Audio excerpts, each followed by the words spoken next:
Dar vienas rėmelis – kontrasto rėmelis.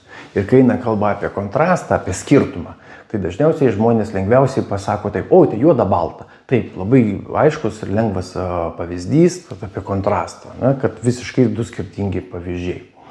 Ir priminsiu, kad kuriant NLP, neurolingvistinį programavimą, tokį kaip kryptį, tai Banderis, Grinderis ir jų kolegos, tai modeliavo, stebėjo ir aprašinėjo jų elgesį būtent tų psichoterapeutų, kurie buvo išskirtiniai, kurie labai akivaizdžiai išsiskyrė. Buvo kontrastas toksai palyginus su daugeliu kitų specialistų. Tai Virginija Satir, Fritzas Perlsas ir Miltonas Eriksonas, jie akivaizdžiai anot autorio NLP išsiskyrė savo elgesiu, taip, savo veiksmais, savo rezultatais, iš kitų specialistų. Tai kontrasto rėmelis yra apie palyginimą. Ir mes nuolat lyginam, ten turim vieną patirtį, lyginam su kita patirtim, prieš kažkoks buvo, po buvo kažkoks rezultatas, buvo prieš tai, gavosi po, į kirpyklą, nuėjo prieš kirpyklą, nuotrauka, po nuotrauka. Ir tai yra ir kontrastas arba skirtumas. Tai kai eina kalba apie kontrastą, tai apie skirtumą. Dar vienas kontrasto elementas, kaip dar galima tą skirtumą rasti, pastebėti, tai išimtis iš taisyklės. Ar buvo kada nors kitaip? Nes toks gana inertiškas yra mūsų mąstymo modelis, mes labai inertiškai mąstom, linkę apibendrinti, žinot. Apibendrinti, iškaipyti, kažką tai praleisti.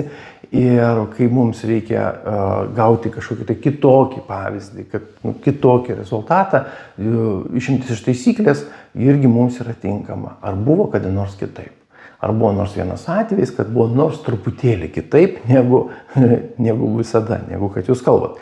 Ir paprastai žmogus atranda tokį atvejį, kad kažkas buvo kitaip. Taigi kontrasto rėmelis yra tam, kad palygintume patirtis, palygintume rezultatus, situacijas, būsenas ir taip toliau, kad galėtume pasirinkti, kuri labiau tinka, kuris labiau mes norim. Iš principo toksai palyginimas. Tas palyginimas padeda priimti sprendimą.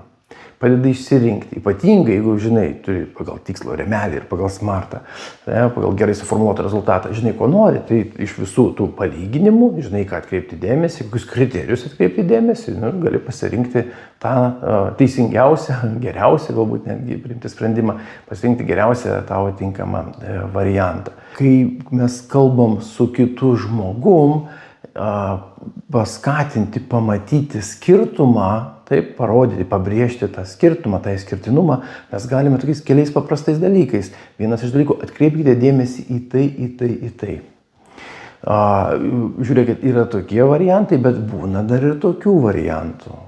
Būna ir tokių dalykų.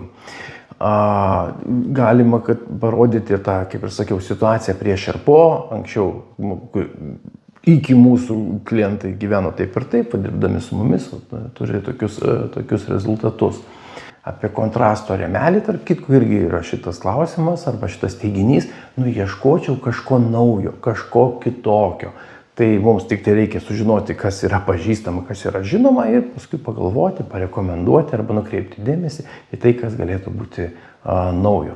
Taigi su kontrasto rėmeliu mes lyginam patirtį, būseną, situaciją, ir galim parodyti tuos savo išskirtinumus ir jų vertę ir naudą, kuo tai galėtų praversti pašnekovui arba klientui.